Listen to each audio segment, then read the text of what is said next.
Hey guys, welcome back to my YouTube channel. মোৰ নাম Deepjyoti Dutta. আপোনালোকে চাই আছে আপোনালোকৰ মৰমৰ YouTube channel DD Vlogs Official.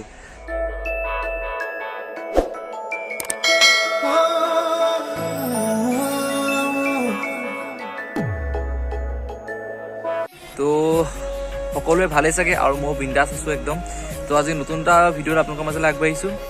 মই বৰ্তমান উপস্থিত আছো আমাৰ মানে তিতাবৰ গোৱালি ৰোডৰ ওচৰত অলপ কাম এটাত আহিছিলোঁ।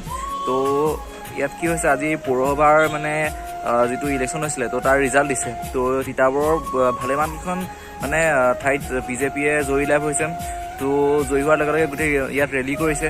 তো তাৰ অলপ মানে ভিডিঅ' আপোনালোকক মই দেখাব ট্ৰাই কৰিম। যিসকল ব্যক্তিয়ে বৰ্তমানলৈকে মোৰ চেনেলটো ছাবস্ক্ৰাইব কৰা নাই তো আপোনালোকে অতি শীঘ্ৰেই কৈ থাকিবলৈ মন নাযায়ও, একদম কৈ থাকিবলৈ মন নাযায়, চেনেলটো ছাবস্ক্ৰাইব কৰি থৈ যাবা, লাইক কৰিবা, কমেণ্ট কৰিবা, সেয়াই আৰু ইফালে বেল আইকনটো দবাই দিবা। তো ভিডিঅ'টো আমি আৰম্ভ কৰোঁ।